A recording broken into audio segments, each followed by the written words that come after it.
Well, hello, everyone, and welcome to Birmingham Bible Church Worldwide.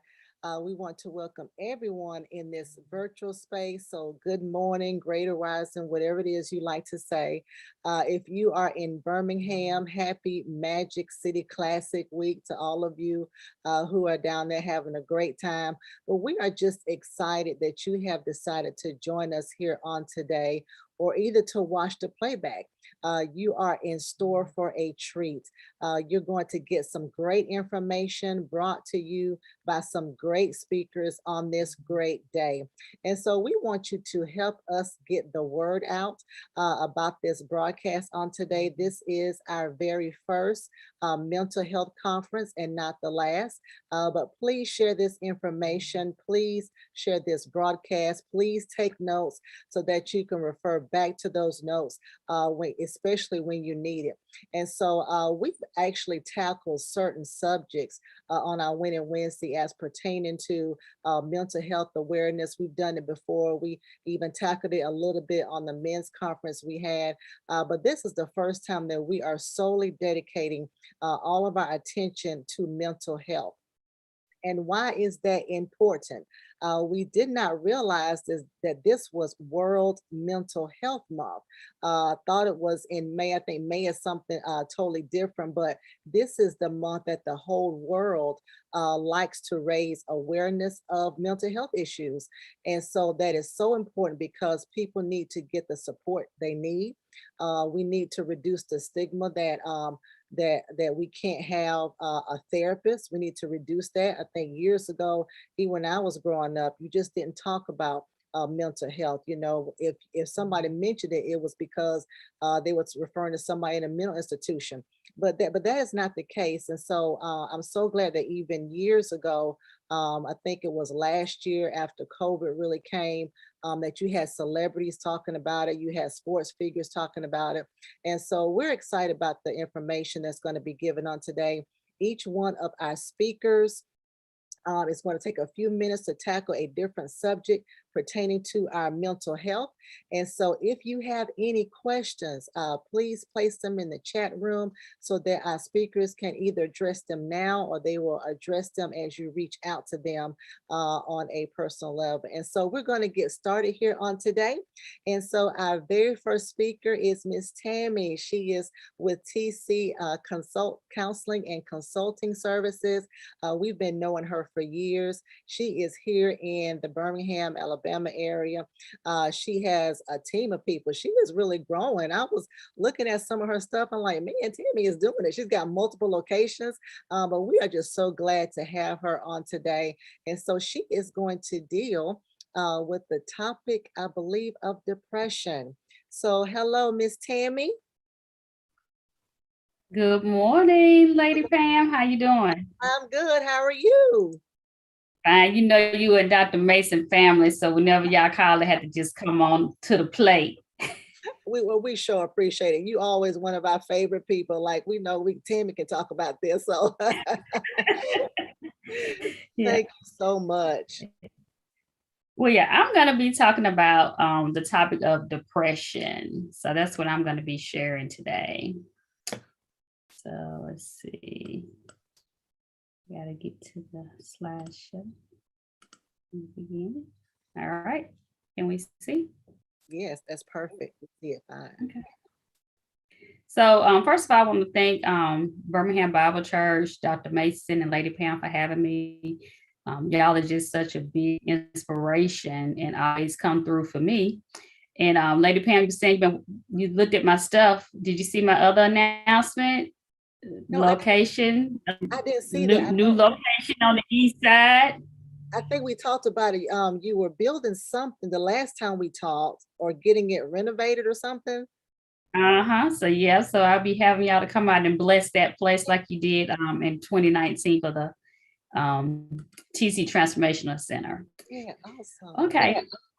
Yeah, I'm gonna put this down so I can make sure I see. All right. So I am Tammy Coffin, the owner of TC Counseling and Consulting Services. I'm a licensed professional counselor, and I have several other credentials. I have over 20 years of experience working with a variety of clients from individuals, couples, families, and groups. We have a team here of different therapists here at TC Counseling. Our focus basically is the underserved community, and we specialize with working with a lot of behavior modification, trauma, getting kids back into the home with their parents. So that's kind of a little bit about TC Counseling. So we're going to jump right in and we're going to talk about depression today. Depression basically is a mood disorder that can persist feeling of sadness and loss of interest. I think a lot of people use the term I'm depressed, and a lot of people sometimes you just can't identify with, well, what's causing the depression? Why are you feeling this sadness? Why are you feeling this loneliness? And we heard so much about this during COVID-19 because of the social isolation. A lot of people use socializing as a way of not kind of being in that box, and they needed that interaction. So a lot of people did become depressed during that time and still are today. Sometimes it can be a brain disorder. It's just your state of mind. I always talk about mindset. That's why my logo is about transforming lives, because I feel like if you change your mindset, then it definitely will transform your life and it'll make you a better person. Depression in the United States, it affects over 18 million adults, 1 in 10. So we all know 10 people. So just think about it. One person in that 10 has depression. So that's a lot of people. If you're in a room with 30, then 3 of those people can easily have depression. It is the leading cause of disability for ages 15 to 44. Some people with depression, they just can't function no matter how much they try. But what's very alarming is that a lot of people are depressed. They die of suicide every 12 minutes. I know that we have been on, we've been preparing for this since 9:30. So just think about it. That could be easily what 3 people is 10:07.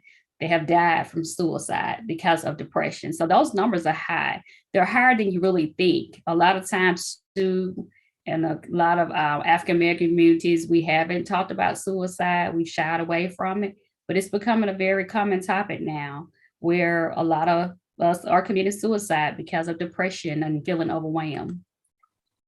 Some major causes of depression, sometimes it's just life changes. Things may not be going the way that you feel like they should go.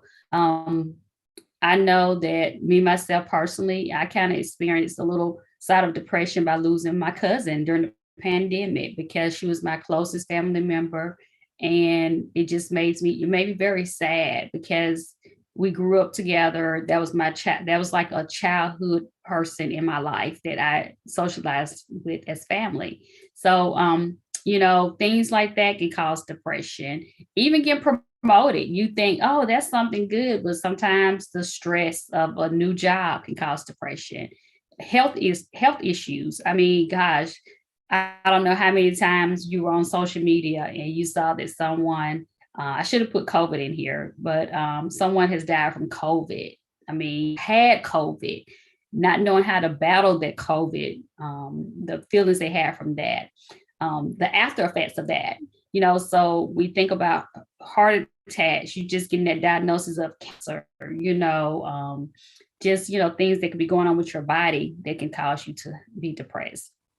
Some people have a family history of depression, just known to know that it kind of have a lot of that chemical imbalance in your family, and it's making a lot of people in the family just feel down. And sometimes too, that can go from different areas to just from knowing that history of what you need to do to make sure that you're managing your depression. Certain medications can cause depression. A lot of times people get on medication.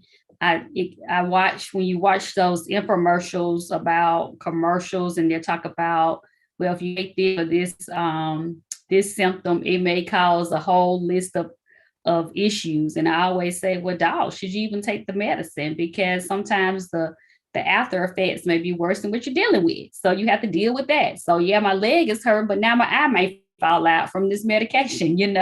So you just have all these issues of, oh man, do I want my leg to hurt, or do I want to be blind?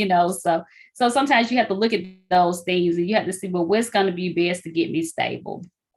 Some people use alcohol and drugs, which, basically that worsens your depression. And then sometimes you can just occur for no reason. Sometimes people just don't know why they feel like that. Why do you feel sad? I never forget, I was sitting there with one of my clients, and I said, well, what's causing you to feel this way? She said, well, that's why I'm here to see you.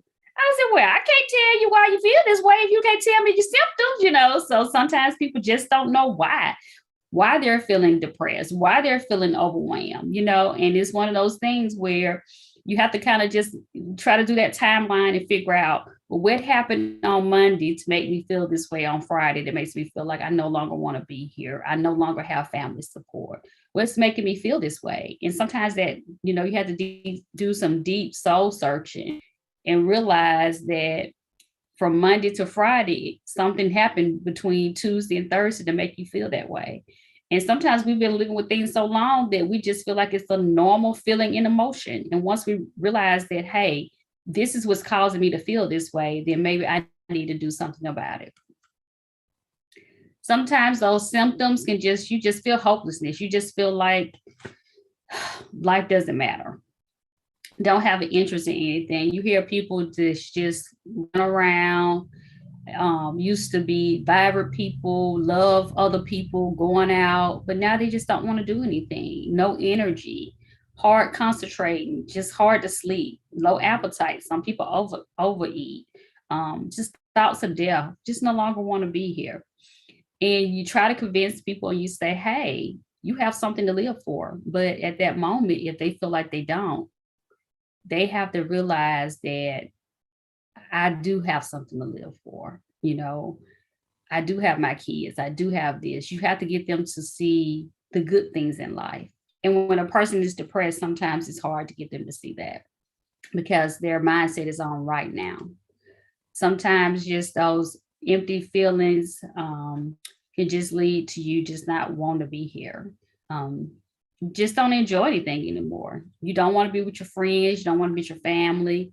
You have all this sense of blame and guilt, loss of self-esteem, crying spells. Symptoms vary from person to person because sometimes, depression can look like, well, this person is an overachiever. They're steady going, but when they get home at night, they're crying every day. So just because they're not laying in the bed doesn't mean they're not depressed. Some people mask it very well.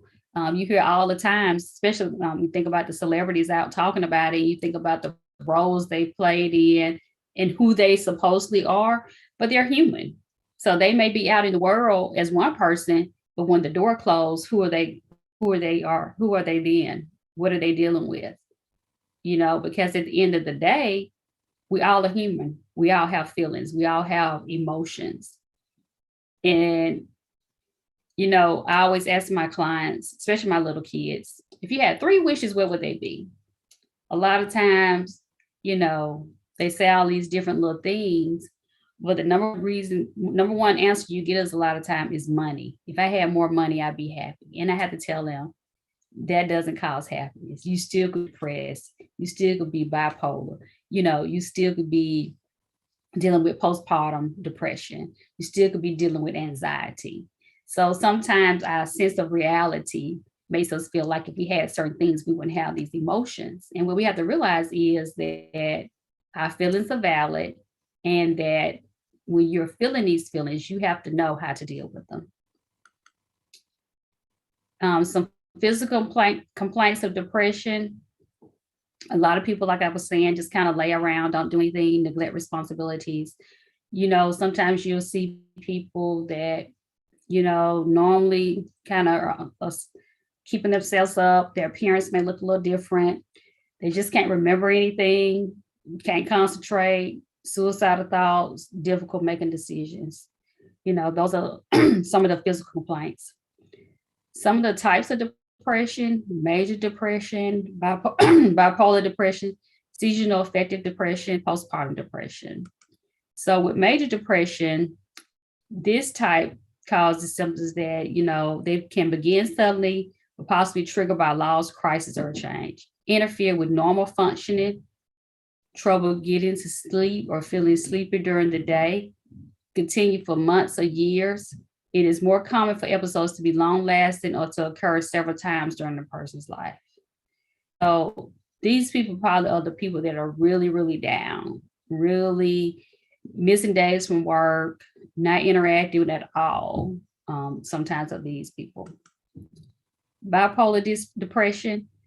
This was alarming when I read about this. Bipolar disorder affects 2.6% of the US adult population, or 6.3 million people.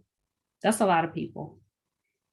I know we use that word termly. You must be bipolar because you have ups and downs. We use it loosely, but at the end of the day, it's a real thing. Some people have the chemical imbalance where that one minute, they're nice to you, the next minute they don't even want to be bothered with you. It can start in early teens, early adulthoods, but adults sometimes get diagnosed with bipolar, and it can last a lifetime. Sometimes, people do medication for these things, but at the end of the day, you still have that disorder.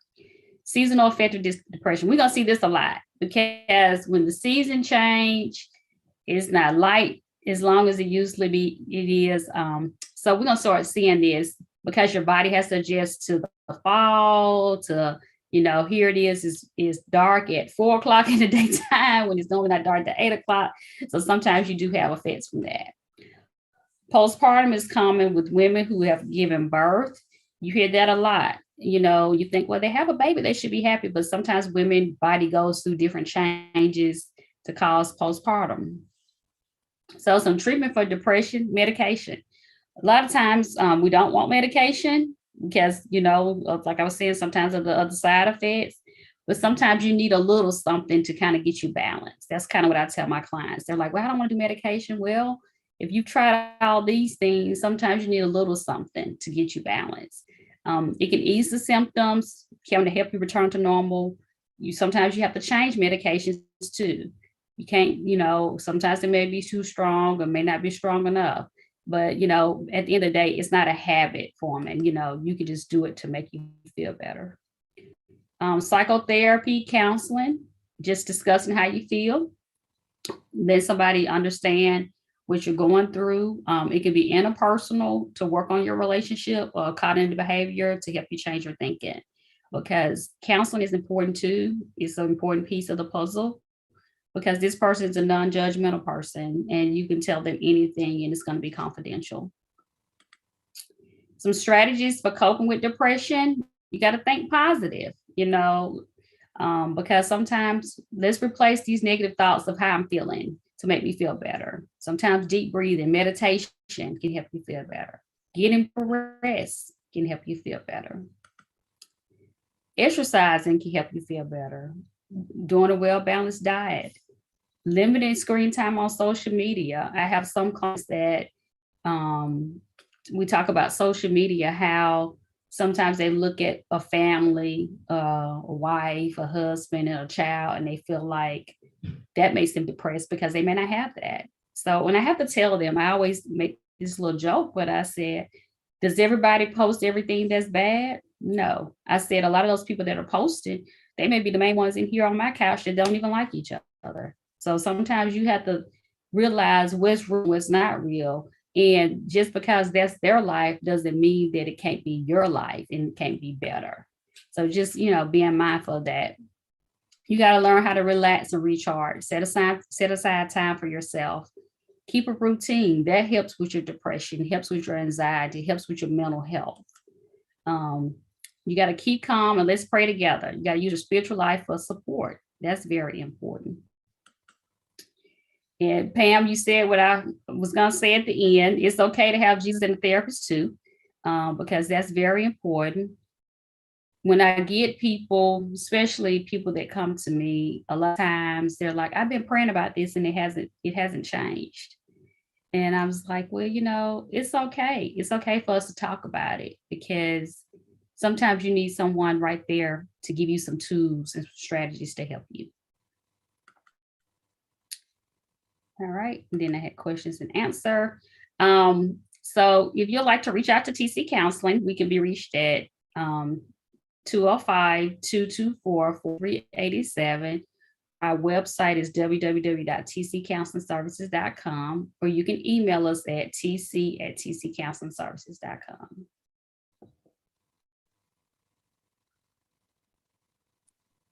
Awesome, Tammy. That was very in-depth. You talked about so many things, just kind of what depression looks like. And you're right, it looks different for everyone, for adults, for children. And I think, like you said, during COVID-19, I think it really just kind of put the spotlight on it because, like you said, we were now in the home with our family like 24/7. And so a lot of us were trying to adjust to that with all the kids being home and the spouses being home and everybody trying to work from home, go to school from home. And so it really limited the interaction that we can get from others. We a lot of us did Zoom or what have you, but it wasn't the same. But you did, I mean, this was awesome. The strategies, how some people need medication. I remember last year my grandmother passed, and I've never been a person who's been depressed or whatever. And all of a sudden I couldn't sleep, And I'm just thinking it's just normal. And a family member said, "Why don't you ask your doctor for something to help you sleep?" And I said, "What?" And so I called her and she said, "Yeah, that's normal." And it was something short term, but like you said, those life changes. And I don't have to take it anymore, but still those life changes, sometimes you may need something um chemically to help if there's something going on that's an imbalance. So that was awesome, Tammy. Thank you for sharing that great information. We appreciate it. Can you just tell our viewers one more time how they can contact you for an appointment? I know we referred several people to you already. Yeah, we can be our agency is TC Counseling Consulting Services. We're located here in Birmingham and do in-person appointments. We do telehealth appointments. And we can be reached at 205-224-4387 or www.tccounselingservices.com for more information. Great. Awesome. So don't forget, she does in person and she also does virtual appointments, telehealth. So no excuse. You can get, and she does take insurance. So you can get with her on that as well. So thank you so much, Tammy. We appreciate it. All right, and next we have Mr. Demario Overstreet. I actually met him through a mutual friend, and so we connected. He seems like a really great guy. I'm gonna let him give you his information, his bio. But I was teasing him earlier because he has degrees in psychology from Alabama A&M. So I was teasing him about the classic, and so all of you who are Alabama A&M fans, this your peeps on right now. So you need to make sure you listen to him. And so he has done a lot of work, just reading his bio, just with Black men, with people suffering from drug and alcohol addiction. I think he's done group counseling. Right now, he is doing a postdoctoral research fellow at Harvard Medical School, at Brigham and Women's Hospital. So that's a long title. I'm gonna let him just kind of give you his experience, and then he is going to talk about the subject of anxiety. So hello, Demario, Dr. Overstreet. Hello, hello. Thank you so much for having me. Yes, sir. Thank you so much. Thank you for joining us on today. Tell us a little bit about yourself, and then you can go ahead with your presentation as well. Okay. I completed my bachelor's and master's at Alabama A&M University in clinical and counseling psychology. I went on to pursue my PhD endeavors at UAB. I majored in behavioral neuroscience. So I'm here now doing my postdoctoral fellowship in anesthesiology at Harvard School of Medicine and Brigham and Women's Hospital. Awesome, awesome, awesome. Thank So you. you're gonna move back south when you get through with your fellowship? It depends on how bad this first winter is. I got you. So I'm in cold Boston right now, for those who don't know. Yeah. Yeah. Okay. chilly. All right. Awesome. All right. Well, talk to us about the subject of anxiety, which is Okay, probably what a lot of us are also experiencing right now with COVID and everything that's going on. Even me and my husband talk all the time about these situations, like George Floyd and Breonna Taylor and all those, and sometimes that has created anxiety too. And so, yes, please go ahead and tell us about anxiety. Give me 1 second to set up my screen.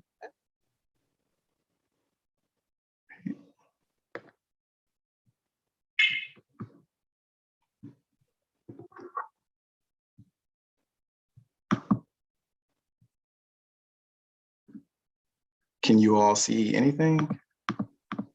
Yes.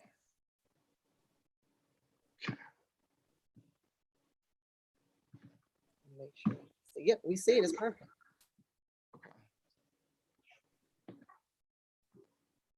All right. So I've given you a little bit of information about my background, both in psychology and now in neuroscience. So I just want to talk a little bit about, very briefly, anxiety and you. And I stated it, entitled this presentation this way for a reason. First things first, as I navigate through this presentation, I would like for you to keep in mind this one question. You don't have to answer it now. Think about it throughout the presentation, and then again, once we finish the presentation. What is your relationship with anxiety?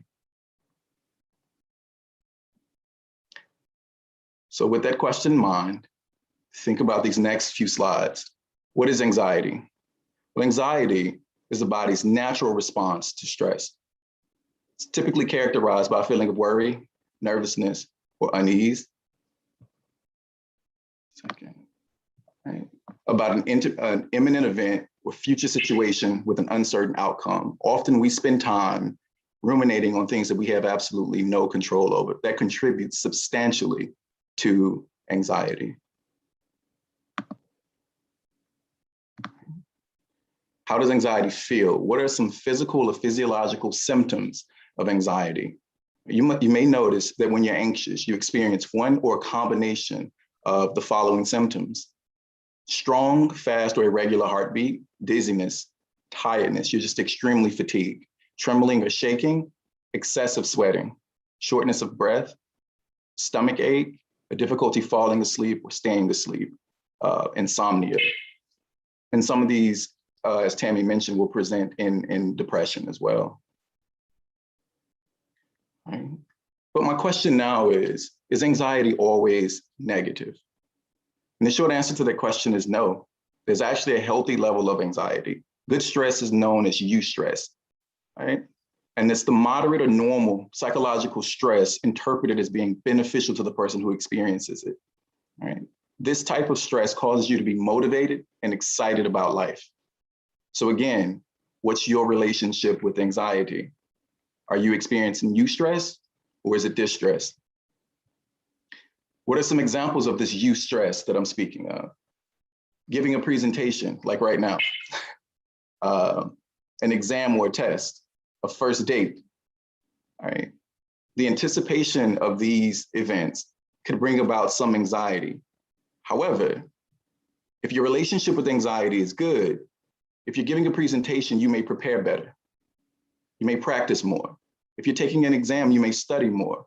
If you're going on a first date, hopefully this will encourage you to take a shower, dress nice so that you can impress the person that's sitting across from you at the table.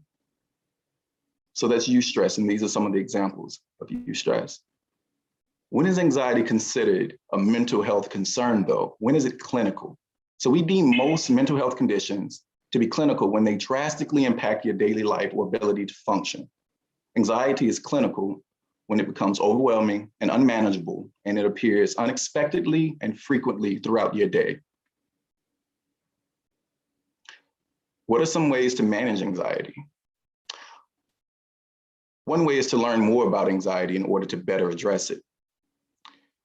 Relaxation techniques help quite a bit. Correct breathing techniques. Counseling is extremely important if you're experiencing anxiety at levels beyond what's deemed to be healthy. If it's no longer benefiting you and causing and like drastically impacting your day, counseling may be a great option for you. Dietary adjustments, again, as Tammy mentioned, but specifically, in addition to establishing a healthy diet, you also want to limit or avoid alcohol and caffeine when you're feeling anxious. Exercise is extremely important, and creating a healthy sort of schedule for yourself, and a healthy exercise or workout routine is extremely important as well, especially if you're going to do this in the morning. It helps you set the pace for the rest of your day. And in situations where your anxiety is a clinical issue, medication, and I always, Tammy, you correct me if I'm wrong, but medication in combination with counseling and therapy is extremely important. There is no such thing as a magic pill. So you will have to do some work. I encourage everyone, if you're interested in, if you think medication is an option for you, also always consider therapy in combination with this treatment. All right. So again, I ask, what is your relationship with anxiety? Is it eustress that you're experiencing, that good stress that motivates you and forces you to be better every day, helps you prepare more, and helps you enjoy life, encourages you to go out and to do new things? But my question to you right now is, what can you do today to better manage your anxiety and improve your mental health? I just want to thank you all so much for listening to me, and I hope you have a really great weekend. This is my contact information if anyone's interested. Feel free to reach out if you'd like to discuss any of these topics further, or if you have any questions. Awesome. Thank you so much, Demario. Let me ask you a question, and Tammy, any one of y'all can answer this. Some people have, triggers that may cause anxiety that may be outside of, a presentation. Maybe it's a parent that causes anxiety, or maybe it's that job they're going to. Are there some things that people can do? Because for some people, maybe they cannot associate with their parent as much, or when they do associate with them, what are some things they should say?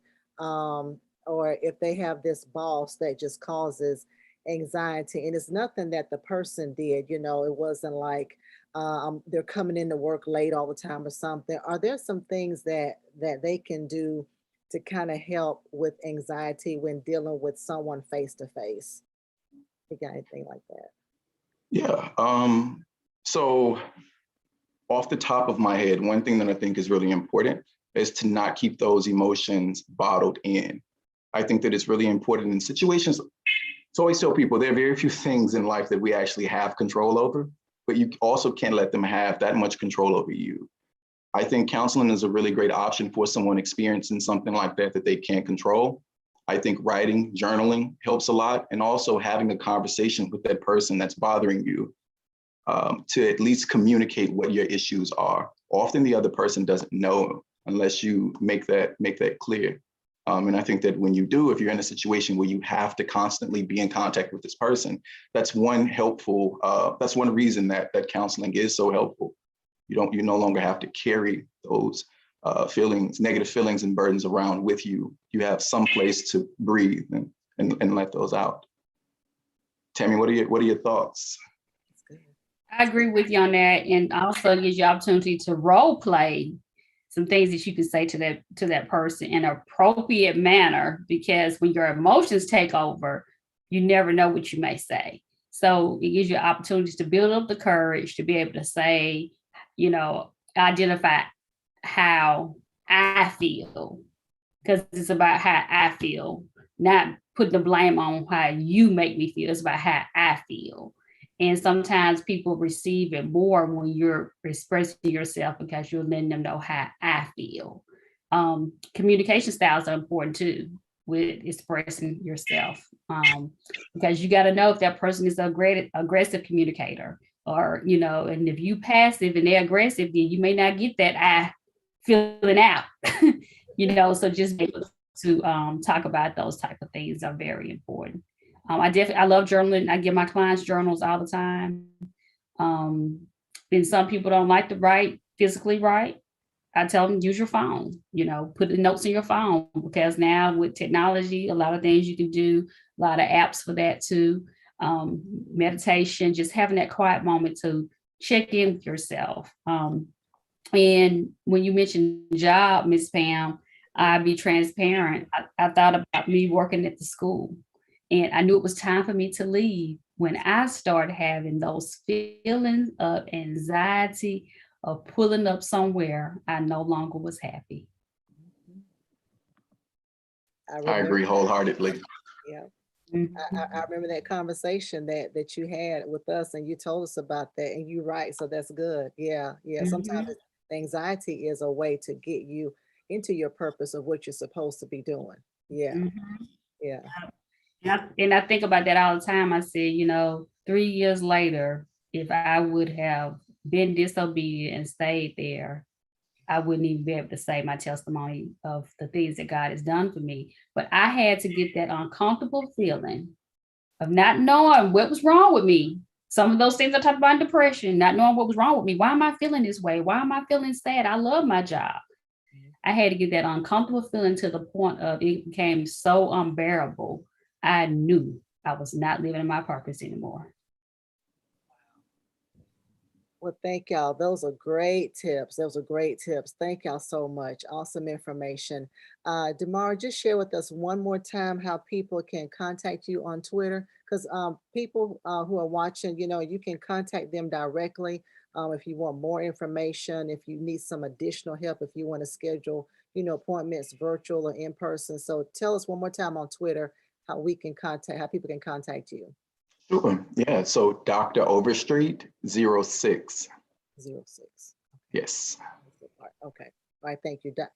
Dr. Overstreet 06. We got it. Thank Thank you you. so much. Thank you. You're And welcome. last but not least, we have Dr. Lawrence Murray.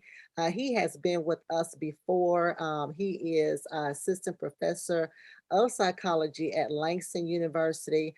He is very active in the practice of clinical therapy and psychological research. So we have had him on here before. Such a pleasure to meet with him and to talk to him again. And Dr. Murray is going to help those of you who are living with someone or know someone who has a mental disorder. He's going to help us how to navigate being around them. And so, hello, Dr. Murray. Hello, how are you? I'm doing great, doing great. Thank you again for joining us today. You can briefly tell people a little bit about yourself as well before you get started. Absolutely. Dr. Lawrence Murray, originally from Los Angeles, California, moved to Oklahoma in 2005.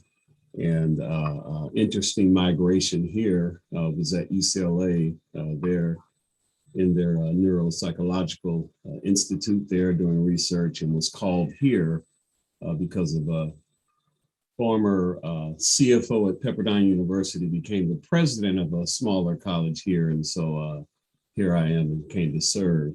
I've been teaching now for over 20 years, I believe. That's a little scary.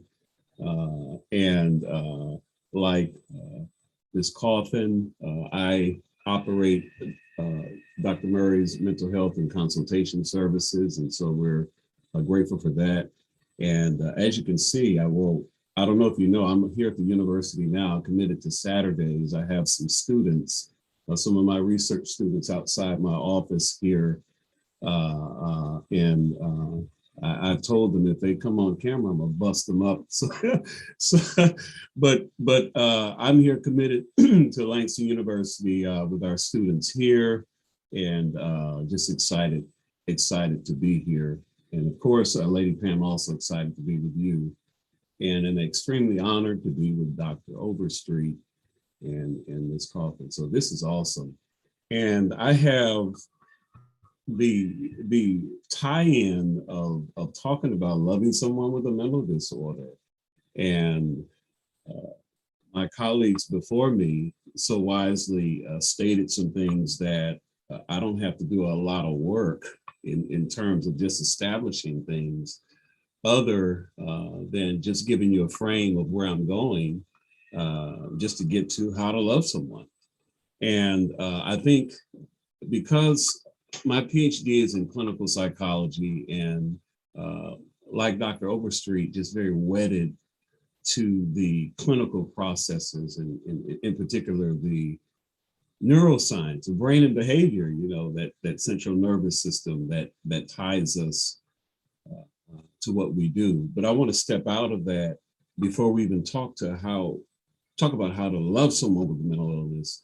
Just look at some definitions that I regularly use. If we want to define it, there's so many definitions that can help us, but a person will just have clinically significant behavioral problems. I usually look at that according to the DSM-5. That's kind of what I'm referring to. And so there is a prevalence in etiology and of course, a length of symptoms that they have to have for a certain amount of months. Of course, as we've heard through the great presentation of depression and anxiety, it's distressing, and that distress causes pain. Of course, I'll run through this very quickly. Dr. Overstreet mentioned it impairs your functioning, your overall I would call it a GAF, my global assessment of functioning. Usually there's a number for that person that has a disorder, and they used to show up to work, now they don't. They used to be very productive and other things, now they aren't.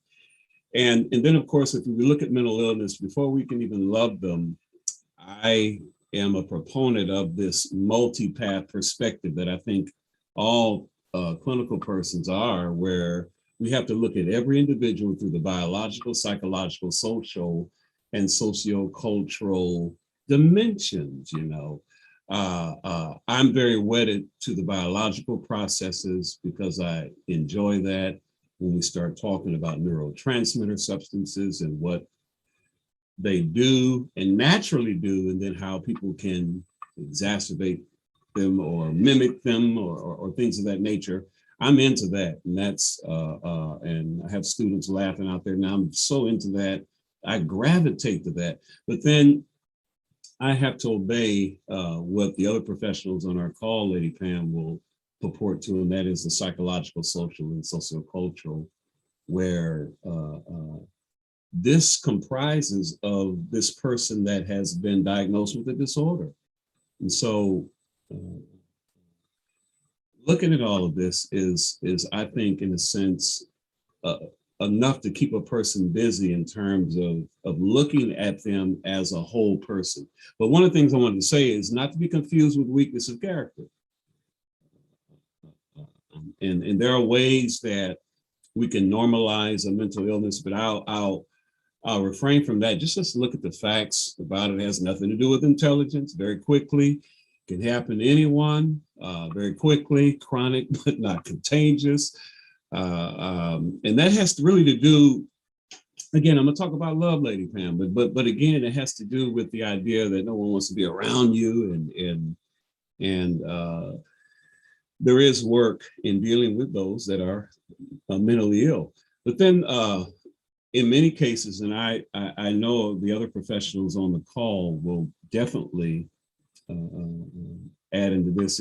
So it's difficult to diagnose and treat, especially when that person is a kaleidoscope of things. And it's one thing to put them on 5 axes in terms of what we would do to assess them and to write out the implications.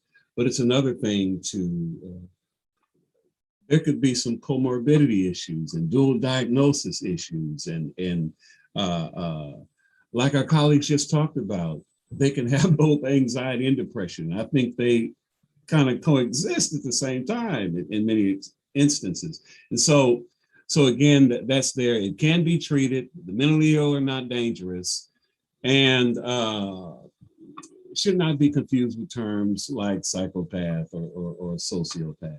And so, but let me get to, and I'll put them all here and talk about them each, what my assignment really is. And I think it's important because I know we're people of the spirit. And one of the overarching calls that I have, I'm not even ashamed of it, even here at Langston University, and of course with my brothers and sisters on the call, is that the Apostle Paul calls us to walk in love. I really need to say that because I'm dealing with, how do you love someone with mental illness? And then I cannot assume that everyone is going to apply the same kind of love that a child of God would. I hope y'all understand where I'm going with that in terms of what love means to certain people. But I do believe that what we have here, and what I want to go through very quickly, is literally how to understand or provide support for someone who's suffering from mental illness. It can already be overwhelming. We learned it can be emotionally exhausting. And so we need to know a level of support. And so here we are. Here's some quick insights that I believe we can level your love in mental health. You got to level it. And there are levels to it. If Pastor James Mason was preaching, he would talk about Sturge love and agape love, and he would break it down and phileo and all those derivatives of love. But and we're not opposite from that. But not everyone's going to walk in that agape love. So if we level our love and mental health, one of the first things we got to do is embrace empathy and validation. So how do you love someone with a mental illness? We live in a society where empathy is often doled out on a competitive level. You know, we could feel bad for a person as long as their circumstances are the worst we've heard today. You know, we can appreciate the struggle as long as it didn't easily overcome something similar, you know, in our lives. And in reality, empathy and validation it wasn't designated to work that way. You know, sometimes empathy sounds like this, and here it is. I don't know how to help you, but I'm sorry you're hurting.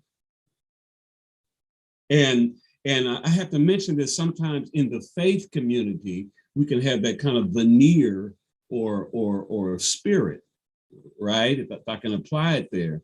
And, you know, we can have a lot of trouble, but then we will parallel it and say, well, at least you have a roof over your head. And so when we empathize with the people in our lives without needing to hold their circumstances up against ours or anyone else's, then we will lessen the chance that our loved ones feel alone in their pain, you know. So, you know, I'll get to something else. Look, validation is simply the acknowledgement that a person has a feeling.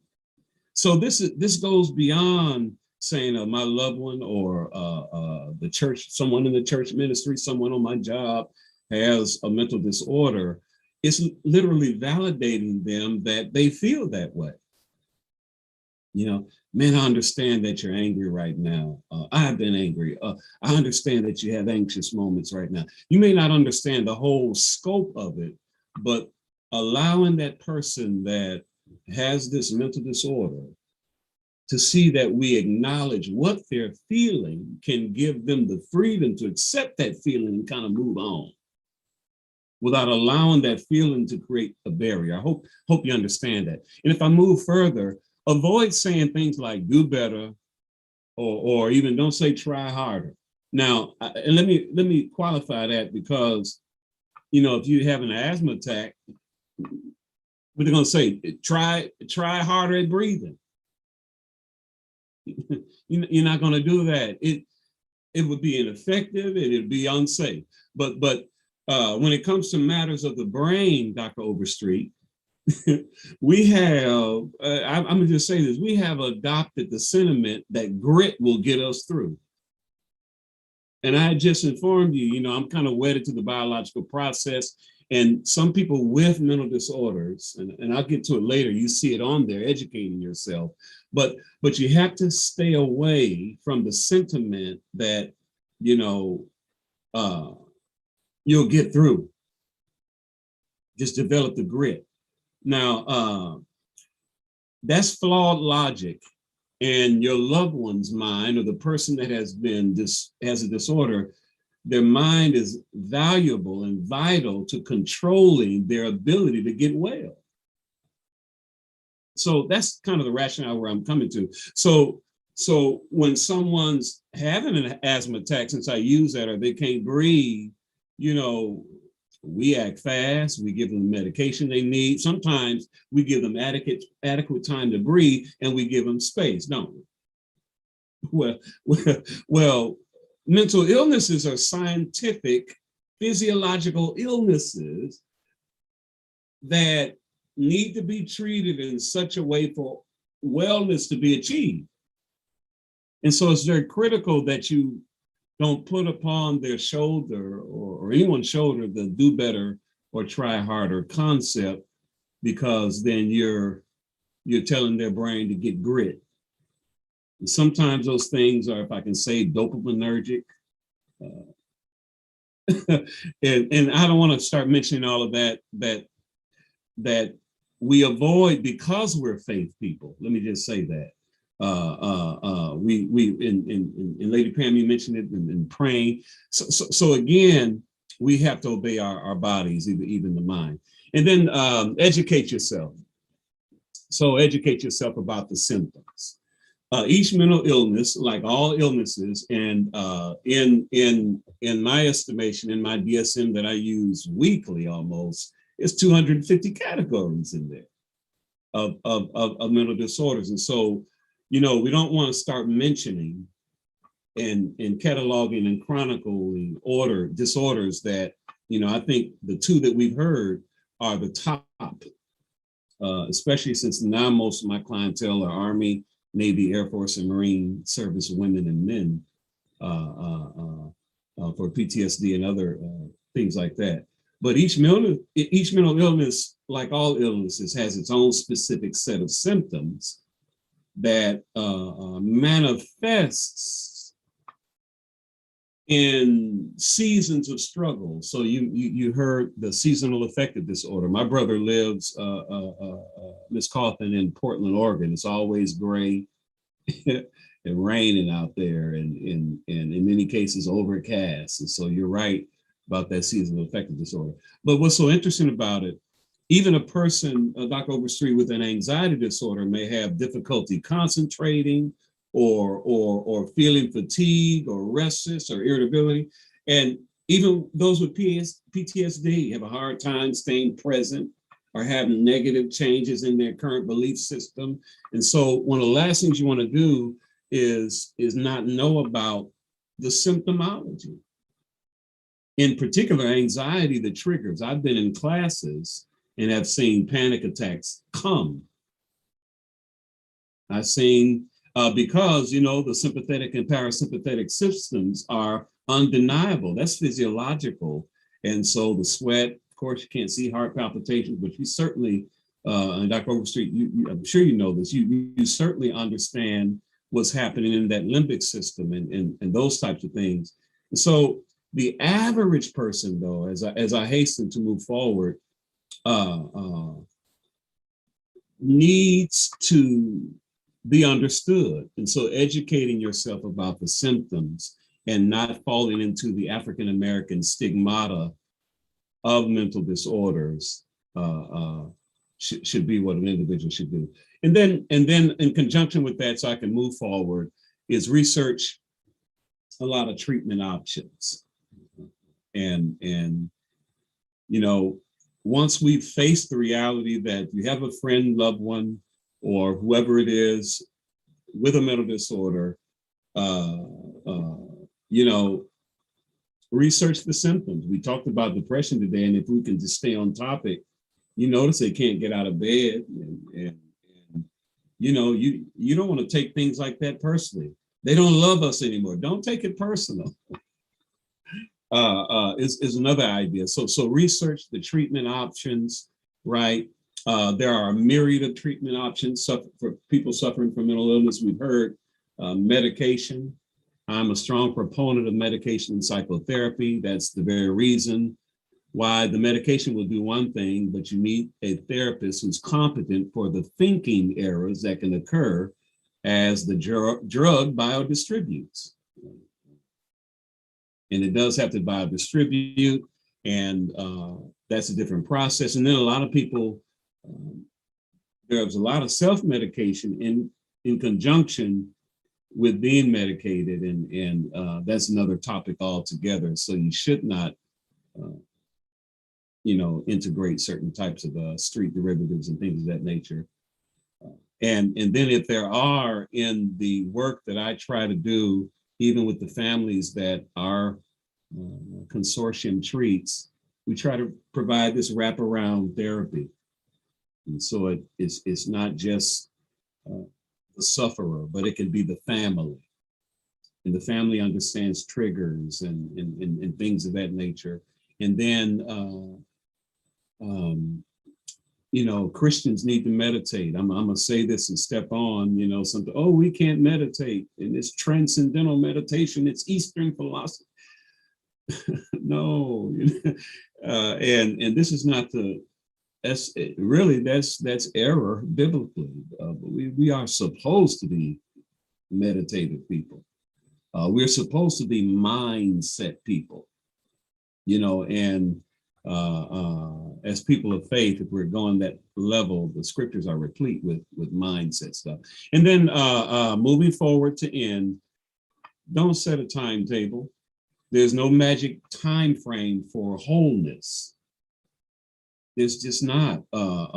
Certain mental illnesses ebb and flow for many years, you know. And so believing that that person will be better in a few weeks or months is a setup for hardship. It's a setup for hardship. And when they move forward and then when they regress, when they have victory stumbling blocks, developing new coping mechanisms, new seasons and things of that nature, we have to let go of our idealized timetables. And so in families, sometimes we want our loved one to get better, and this doesn't happen on our timetable. And then lastly, we just need to encourage outside support. So community, congregational, and professional support. If you know, I would go to Dr. Coffin's LLC in Alabama because it's a community of support. And one of the first things I hear, and only met her today, is that they're going to create a safe place for you. And so part of that for especially the African American community is making sure that person feels safe. Having social support is big in the research on many levels if we're going to love better. And then the last thing, just remember that people with mental illnesses are not subtly different people because they're sick or they've been diagnosed. When they're struggling, they're not extraordinary or monsterish and all of that kind of thing, but circumstances have changed, but they're the same person that you've always loved, but you have to love them in more context. Thank you so much. My contact information is before you. Several emails because those are the universities that I serve, and there's my number there, 405-922-8911. Thank you so much. Thank you so much, Dr. Murray. Wonderful presentation, great tips. Let me ask you something, because I know there are family members who, you know, they want to help, you know, they really want to help their loved one. And how can they help without being intrusive? So I was thinking of an example of, you know, maybe someone whose family member is depressed.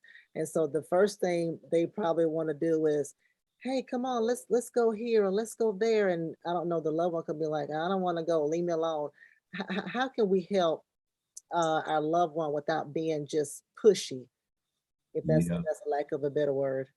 Wow. Tammy landed on it earlier. Sometimes they're in a context where that anhedonia, they're unable to express joy. Yeah. And sometimes the loved one feels joyful, they're up, they're exuberant, and they get incredibly affronted when the other person doesn't feel that way, and they can't push them up to their status. And so there needs to be, you don't need to be a Debbie Downer, but at the same time, you need to understand that person's down. And once you actively listen, and Dr. Coffin, you may have more to say about this, but once you actively listen and give them that safe place, that's what that person needs. They don't want to even get out of bed at all. And so they want you to be right there with them in that here and now. And that's what I would say with that, rather than pushing them to your level of joy or exuberance. And sometimes people do just want to be heard. Like I said, just to know that their feelings are valid. Because if I'm up here, everything's going good, you know, I have a good job, I have money, I have this and I have that, you know, I feel like life is great. But the other person, you know, they may have gotten their notice that they're getting ready to be evicted. They don't know where they're going to live, where their kids are going to, be able to stay and finish out the school year. Then life is not great for them, but they may want to share that information with someone that they trust without judgment and just need somebody to listen. I agree with. Oh, I'm sorry. Oh, I'm so sorry.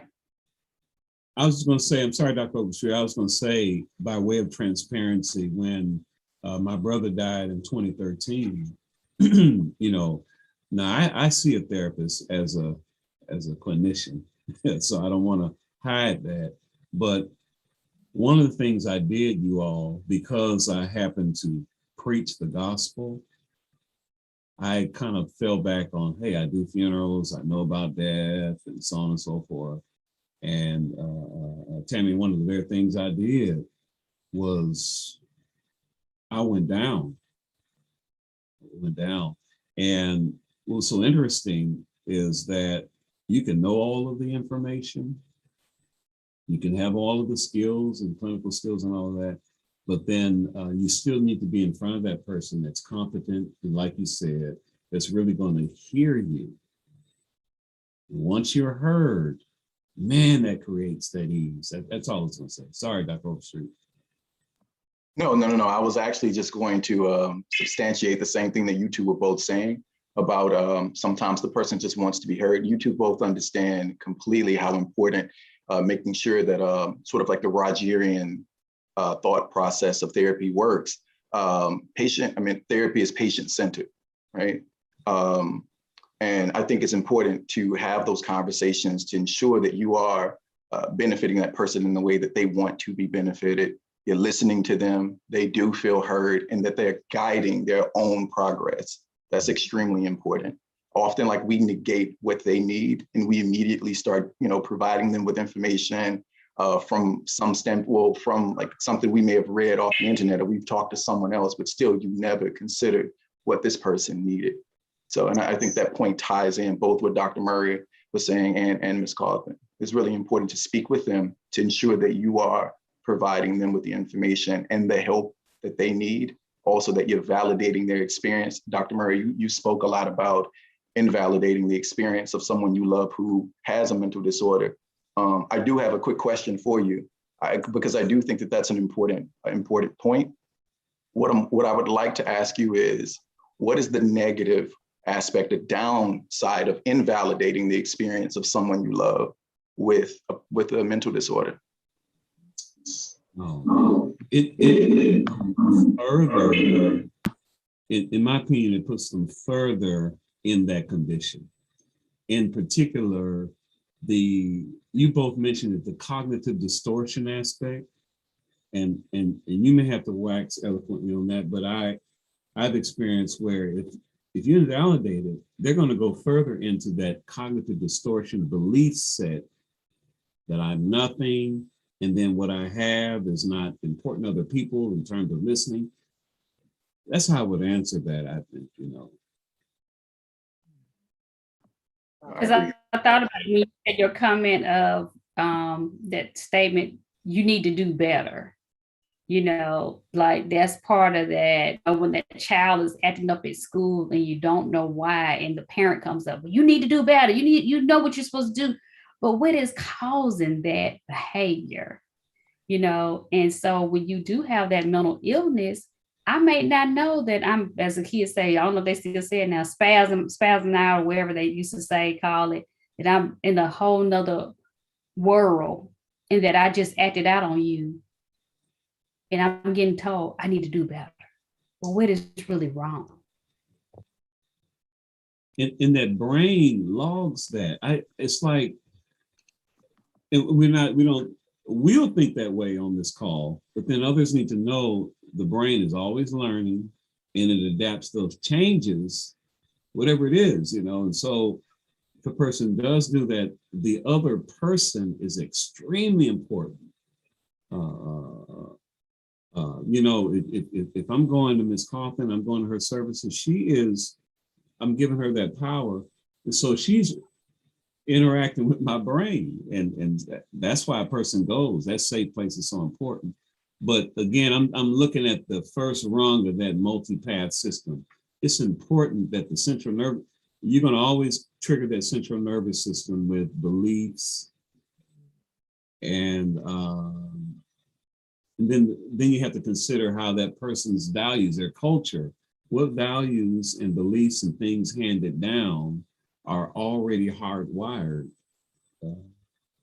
So anyway, just. No, this is good. I like what y'all said about, letting the person guide their own process. Because if you're living with someone, someone, you're like, the first thing you just want to help. You want to help, and I'm trying to help you, and why won't you let me help you? And it could be just too just overbearing. And then, like you said, Dr. Murray, kind of, if you're not validating their feelings, like this is okay, or wherever, then it puts them further down into their mental illness. That's I never thought about that. I did have one question, because as a family member is trying to, help their loved one, and they're actively listening to everything that their anxieties or their depression, how does that loved one just shield themselves from exhibiting or taking on those same exact symptoms? Because if you're kind of like by association, if I'm hanging around somebody who's doing XYZ, I may start doing XYZ. So how can a loved one shield themselves from exhibiting those same symptoms? I think that was my last question. Anybody want to tackle it? Yeah, so I guess I'll start it off. I think that it's extremely mentally taxing and exhausting, sometimes, to deal with a loved one who does have a mental disorder.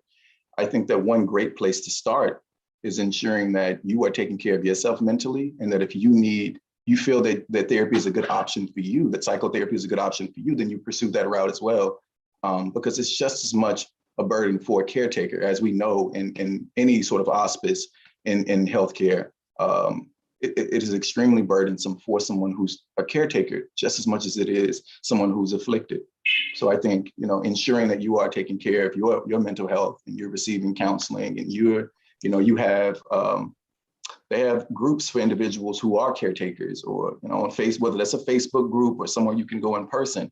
I think taking those steps to ensure that you are protecting your emotional and mental health is extremely important. And my comment to that is, self-care is not selfish, because sometimes you have to step back from the situation and realize what it's doing to you. And it doesn't mean that you don't love that person, but you got to make sure that you stay in a good place. So you got to remember self-care. Agreed. What they said. You said what they said. Good. All right. Well, this was awesome, y'all. Thank y'all so much for doing this. We've been having some good comments and feedback on social media. So you all have helped someone. We're going to broadcast this particular segment later on this evening, so people can catch it. We'll do it again next week, so people can get the information. So thank y'all for your time. Viewers, please know this, that it's okay to not be okay. Sometimes things happen. Things happen in our lives. We have events, situations that come up, and so it just kind of throws us off balance. And so it is okay to have Jesus and a therapist. Dr. Murray, you talked about meditating and how some people think it's some kind of ancient Arabic thing, but Pastor Mason always says, meditate means to go over and over again. So if you want to meditate on a scripture, whatever your meditation is, you need to do that. So this was great. If you people who are watching, if you know someone who has a mental disorder, please throw them a lifeline. Be that support system for them. Let's together recognize these depressive and anxiety type disorders that are happening amongst us. And so Let's make sure we're doing all we can. Of course, you know how to reach all of our viewers, all of our speakers on today. They actually gave out all of their information. Thank you for joining us. Okay, and remember, we have all of our events that are listed on our website at bhambc.org. Of course, next on tomorrow, Pastor Mason is doing continuing the family series. It's going to talk about parenting. So viewers, make sure you are watching that. We are 8 and 11 o'clock tomorrow. So 2 times. You do not want to miss any of those messages. Next Saturday, we have Ms. Shada Spikes, who's going to talk about free scholarship money. So that's one thing, parents, you don't have to stress about. Please join us next Saturday at 12 noon. Central Standard Time. If you're interested in it, please email me, Lady Pam at tcowi.org if you would like to be a part of that.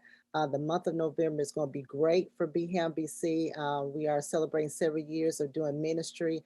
And thank y'all for supporting. Thank y'all for watching what has happened on today and all of our events. We're trying to bring forth just a lot of information to you that you can use for your life and for your living. We have a expo that's coming up in November. If you have a business that you want to showcase on our website, which is also part of a National Christian Database, please go to our website. Make sure you plug in that information in the business directory. Do that as well. We have an expo that's coming up. You can tell about your business, and we'll show that on our on November 27th, which is the Small Business Saturday. So we're going to do that as well. So a lot of great things are happening. Thank you to all of our speakers on today. Thank you for joining us. To all of our viewers, we like to do this. We love doing this. We love bringing you topics that's going to encourage you, to empower you, to edify you, and that's always going to help lift you up and to make sure that we are just living our best life here on earth. So thank you so much. Thank you, Demario Overstreet. Thank you, Tammy. Thank you, Dr. Murray. Thank you so much for everything, for all your support, for how you came on today and just really encouraged our hearts. So any final words from any of you guys before we dismiss? Thank you for having us. Thank you. Hey, thanks. Dr. Murray, I think I would like for you to close us out in prayer, just to pray for those who are dealing with mental issues and for family members who are having to deal with them. Can you close us out in prayer? Yes, I can. Okay, thank you. As we reverently bow and pray, dear God, our Father, just thank you for your grace and your mercy.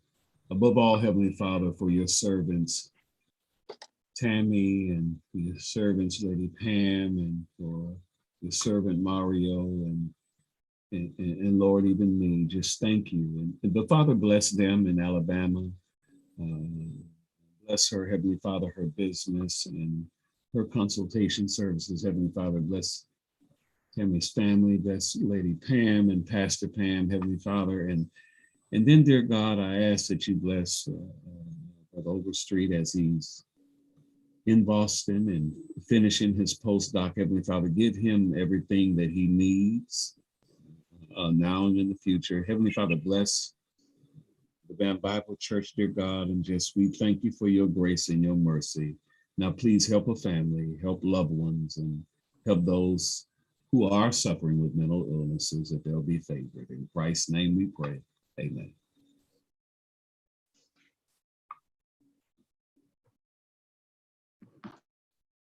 All right, thank you so much. Have a great week.